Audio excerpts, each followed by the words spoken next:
The Court of Arbitration for Sport has dismissed the petition of wrestler Vinesh Phogat to be awarded a joint silver medal at the Paris Olympics. This move comes just a day after the CAS had bought itself more time to decide the fate of Vinesh's silver medal.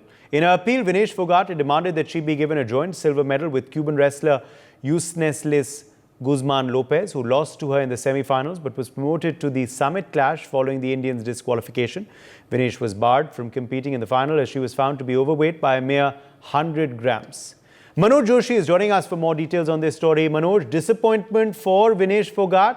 Her appeal was dismissed late last night by the CAS.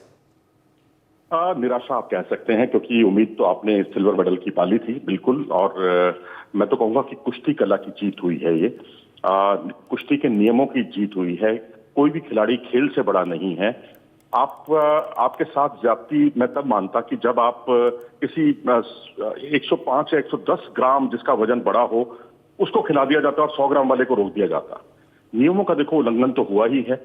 अब ये भविष्य के लिए सबक है, लेकिन United world wrestling को भी अपने नियमों पर कुछ पुनर्विचार करना होगा भविष्य में, क्योंकि आज विनेश सफर किया है। विनेश को परेशानी हुई है क्योंकि जब उन्होंने 3 बाउट्स जीती हैं बैक टू बैक तब उनका वजन बिल्कुल सही था, तो उस आधार पर उन्हें मेडल क्यों नहीं दिया गया। ठीक है, उनका 11-1 का जो नियम है वो बिल्कुल विनेश के खिलाफ जाता है, जिसमें वजन बढ़ने पर पहलवान को अंतिम स्थान पर मान लिया जाता है। तो बस यही है कि खेल की जीत हुई है, नियमों की जीत हुई है, और विनेश के लिए और जिनका वजन बढ़ता है उनके लिए बहुत बड़ा सबक है। जी, विनेश के परिवार की तरफ से क्या प्रतिक्रियाएं आई हैं सामने? भारत की जो दलील है वो स्वीकार नहीं की गई। वरिष्ठ से वरिष्ठ वकील गए थे आईओए की तरफ से विनेश के पक्ष में अपनी दलील पेश करने के लिए, मगर स्वीकारा नहीं गया।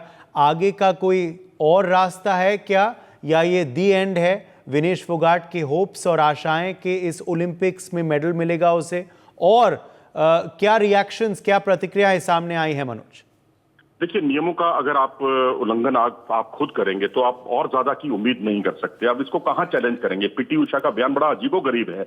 आईओए इस पर अभी हार नहीं माना है, इसको और आगे हम ले जाएंगे इस मामले को। उन्होंने जैसा कि कहा है, कहां आगे ले जाओगे भैया? कहां आप क्या ये कहोगे जी हमारे पहलवान का वजन बढ़ गया था? इटालियन रेसलर जो है जिनका वजन 50 ग्राम बढ़ा था, उनको इस बार प्रतियोगिता में भाग लेने नहीं दिया गया था। ये करने वजन की बात कर रहा हूं मैं। इसी तरीके से अमन सहरावत जिस पहलवान से हारे, उसका वजन पिछले ओलंपिक खेलों में 50 ग्राम ज्यादा था और वो अपने घरेलू दर्शकों के बीच में जापानी रेसलर भाग नहीं ले पाया था, और उसके बाद अब जाकर उसने भाग लिया तो अब उसका गोल्ड मेडल आया। उसने अमन सहरावत को भी हराया सेमीफाइनल में।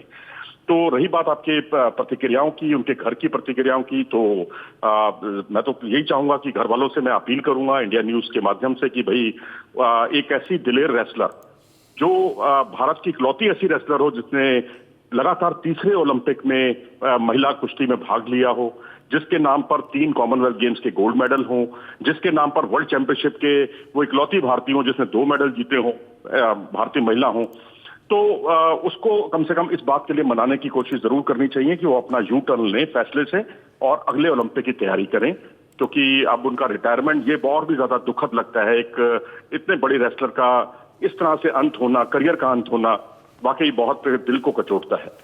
For more such videos, subscribe to the NewsX YouTube channel, hit the bell icon.